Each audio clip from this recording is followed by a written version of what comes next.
ونصلي ونسلم على رسوله الكريم وعلى آله وأصحابه وأزواجه واتباعه أجمعين أما بعد فأعوذ بالله من الشيطان الرجيم بسم الله الرحمن الرحيم سورۃ البقرہ آیت نمبر 21 یا ایھا الناس اے انسانوں، یہ خطاب تمام انسانوں کو ہے، کالے گورے اور عربی عجمی کی تخصیص کے بغیر۔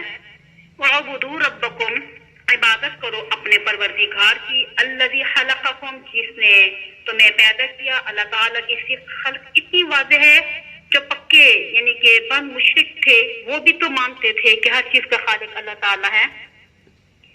قرآن پاک میں آتا ہے کہ وَلَئِن سَأَلْتُمْ، اور اگر آپ ان سے سوال کریں کہ من خلقہم، کہ ان کو کس نے پیدا کیا ہے، لَيَقُولُنَّ اللَّهُ، وہ ضرور کہیں گے کہ اللہ تعالیٰ نے پیدا کیا ہے۔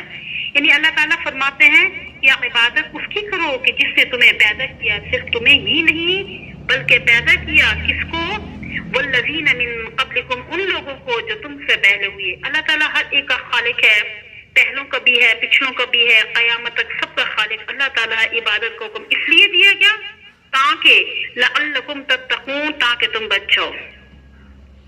اللہ تعالیٰ کی گرفت عذاب سے اللہ تعالیٰ اگرچہ نظر نہیں آتا مگر اس کی قدرت کی دلیلیں اتنی واضح ہیں کہ کوئی اندھا بھی انکار نہیں کر سکتا، البتہ ضد کا کوئی علاج نہیں ہوتا۔ وجود باری تعالیٰ پر دلائل ہیں۔ حافظ ابن کثیر رحمہ اللہ تعالیٰ نے اس مقام پہ 3 واقعات نقل فرمائے ہیں۔ امام اعظم ابو حنیفہ رحمہ اللہ تعالیٰ کا استدلال ہے۔ پہلا واقعہ ہے کہ امام اعظم ابو حنیفہ رحمہ اللہ تعالیٰ کا کہ اس علاقے میں کچھ لوگ دہریے تھے اور جن کا نظریہ تھا کہ یہ نظام خود بخود چل رہا ہے، ان کے چلانے والا کوئی نہیں ہے، یعنی کہ وہ اللہ تعالیٰ کے وجود کے منکر تھے۔ اور یہ لوگ امام صاحب رحمہ اللہ تعالیٰ کے پاس آئے، کہنے لگے ہم اللہ تعالیٰ کو نہیں مانتے، آپ ہمیں اللہ تعالیٰ کے وجود پہ کوئی دلیل دیں، رب کہاں ہے اور اس کی صورت کیا ہے۔ امام صاحب نے فرمایا کہ میں ایک فکر میں ہوں، اور یاد رکھنا کہ سمجھانے کے لیے بتا رہی ہوں نا، کہ فرمایا کہ میں ایک فکر میں ہوں اور میرے سامنے ایک درخت تھا اور میرے دیکھتے ہی دیکھتے وہ گر گیا، اور خود بخود اس کے پٹھے تختیاں بن گئی اور خود بخود وہ آپس میں جڑ گئی اور کشتی تیار ہو کے دریا میں آ گئی، اور لوگوں کو ایک کنارے سے دوسرے کنارے لے جاتی ہیں اور کرایہ بھی خود وصول کرتی ہیں، کوئی اس کا ملاح نہیں، اور مسافروں کو ادھر سے ادھر بھی پہنچا رہی ہیں۔ امام صاحب نے جب یہ بات فرمائی تو وہ دہریے اور ملحد بے دین ہنسنے لگے، اتنے ہنسنے لگے اور کہنے لگے کہ ہم نے تو آپ کی بہت تعریف سنی تھی کہ آپ صاحب علم بصیرت والے ہیں اور امام اعظم ہے، مگر آپ نے جو گفتگو کی ہے اس سے تو معلوم ہوتا ہے کہ آپ سے بڑا کوئی بیوقوف نہیں ہے۔ بھلا یہ کس طرح ہو سکتا ہے کہ درخت خود بخود کٹے، خود بخود اس کے تختے بن کے جڑنے لگ جائیں اور خود بخود اس میں میخیں لگ جائیں اور خود بخود کشتی بن کے دریا میں چلی جائے، خود بخود مسافروں کو ادھر سے ادھر اور ادھر سے ادھر پہنچانے لگ جائے اور کرایہ بھی خود ہی وصول کرے، یہ بھی کوئی کرنے والی بات ہے۔ امام صاحب رحمہ اللہ تعالیٰ نے فرمایا ایک کشتی کا بغیر بنانے والے کے خود بخود بن جانا اور بغیر چلانے والے کے چلنا تمہاری سمجھ میں نہیں آتا۔ وہ ظالموں، یہ آسمان اور زمین اور پہاڑ کس نے بنایا ہے؟ یہ بنانے والے کے بغیر خود بخود بن گئے ہیں۔ ایک کشتی کا بغیر ملاح کے چلنا تو تمہاری سمجھ میں نہیں آتا، اور یہ سارا کارخانہ کائنات خود بخود کس طرح چل رہا ہے، بغیر کسی چلانے والے کے چل رہا ہے۔ حافظ ابن کثیر رحمہ اللہ تعالیٰ نے فرمایا کہ فَأَسْلَمُوا عَلَىٰ يَدَيْهِ، بس وہ تمام کے تمام امام صاحب رحمہ اللہ تعالیٰ کے ہاتھ میں مسلمان ہو گئے۔ اور یہ دیکھو میرے سامنے، یعنی کہ اب یہ ٹیبل ہے اور میں نے اس کو بنایا، خود بنا، یہ خود بنی ہے، یہ خود بخود تو نہیں بنی گئی ہے۔ اس لیے مولانا روم رحمہ اللہ تعالیٰ فرماتے ہیں یہ چیز خود بخود چیز نشد، یہ آہن خود بخود تیغ نشد، کوئی چیز خود بخود چیز نہیں بن سکتی اور کوئی لوہا خود بخود تلوار نہیں بن سکتا، بلکہ بنانے والا بناتا ہے تو بنتی ہے۔ یہ مصنوعی کا شعر ہے۔ پہلے زمانے میں مرد عورتیں گھروں میں مصنوعی شریف پڑھتے تھے نا، اب تو ناولوں نے لوگوں کے دماغ خراب کر دیے۔ جیسے مولانا روم رحمہ اللہ تعالیٰ فرماتے ہیں مولوی نشد مولائے روم تا غلام شمس تبریز رحمہ اللہ تعالیٰ نشد، میں ویسے ہی تو مولوی نہیں بن گیا، شمس تبریز رحمہ اللہ تعالیٰ کی جوتیاں سیدھی کی ہیں، ان کی خدمت کی ہے تو مجھے علم حاصل ہوا ہے۔ بہرحال امام شافعی رحمہ اللہ تعالیٰ کا استدلال ہے۔ دوسرا واقعہ حافظ ابن کثیر نے امام شافعی رحمہ اللہ تعالیٰ کا نقل فرمایا۔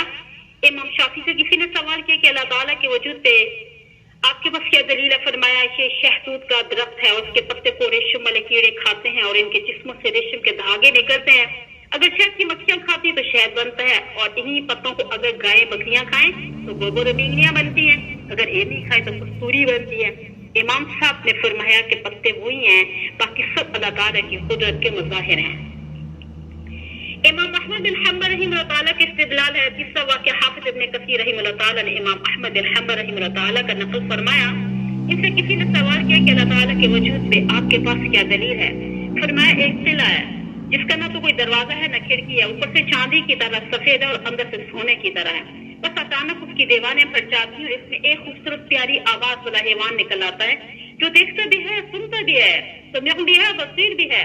قلعہ سے مراد اندھا ہے اور اس سے چوہا نکل آتا ہے اور جو بڑا خوبصورت اور پیاری آواز والا ہوتا ہے، جس رات میں بند قلعے سے جس نے نہ خوراک کا راستہ تھا نہ ہوا، یہ بچہ پیدا فرمایا، وہی اللہ تعالیٰ تمام کائنات کا بنانے والا ہے، تو اللہ تعالیٰ کے وجود کو بڑی آسانی سے سمجھ سکتے ہیں۔ ہر گیاہ کے زمین رویت وحدہ لا شریک لہو گوید، جو گھاس زمین سے پیدا ہوتا ہے وہ زبان حال سے کہہ رہا ہوتا ہے اللہ تعالیٰ وحدہ لا شریک لہو ہے، کیونکہ گھاس یا کوئی بھی پودا زمین سے اگتا ہے تو پہلے اس کی ایک کونپل نکلتی ہے جو اللہ تعالیٰ کے وحدہ لا شریک لہو ہونے پر دلالت کرتی ہے، پھر شاخیں اور ٹہنیاں نکلتی ہیں، تو اللہ تعالیٰ نے فرمایا عبادت اس کی کرو کہ جس سے تمہیں اور تم سے پہلے سب کو پیدا فرمایا ہے تاکہ تم اس کے عذاب سے بچ جاؤ۔ الذی جعل لکم الارض فراشا، اللہ تعالیٰ وہ ذات ہے کہ جس نے بنایا تمہارے لیے زمین کو بچھونا، والسماء بناء، اور آسمان کو چھت، اور تم اسی زمین میں رہ رہے ہو، اسی چھت کے نیچے چلتے پھرتے ہو۔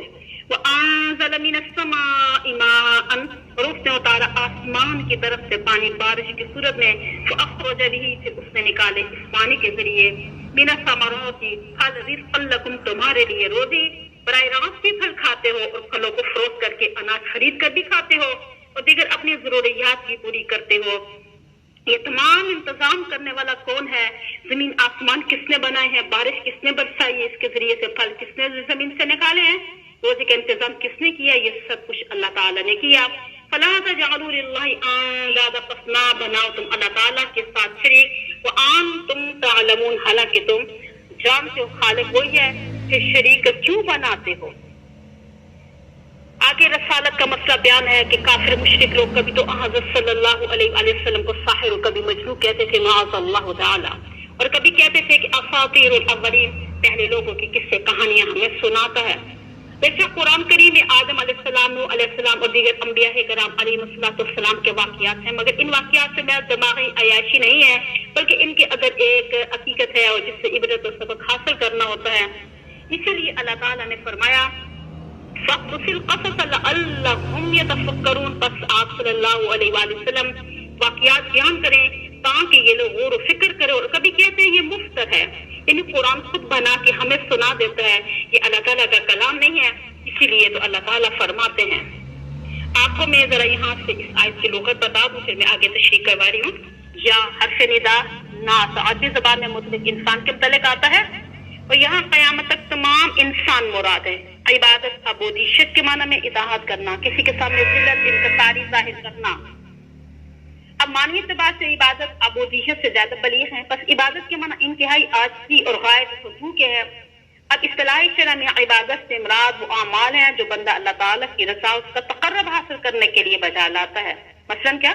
نماز، روزہ، حج، زکوٰۃ و صدقات، ذکر، تلاوت، نذر، قربانی وغیرہ۔ اب ربن پالنا، پرورش کرنا، تربیت، ربوبیت کرنا، یعنی کسی چیز کو اس کے حالات کے مطابق پالتے رہنا تاکہ وہ حد کمال تک پہنچ جائے۔ رب اصل میں مصدر ہے، استعاراتاً فاعل کے معنی میں استعمال ہوتا ہے، پروردگار اور مربی۔ اللہ توقع اور امید کے معنی ظاہر کرنے کے لیے آتا ہے، لیکن جب یہ لفظ اللہ تعالیٰ استعمال کرے تو اس کے معنی میں قطعیت آ جاتی ہے۔ فرش کے اصل معنی کپڑے کو بچھانے کے ہیں، لیکن بطور اسم ہر چیز کو جو بچھائی جائے فرش و فراش کہا جاتا ہے نا۔ اب بنا، عمارت، بنیاد، گھر، خیمہ، ثمرات جمع ثمرۃ، پھل، میوے۔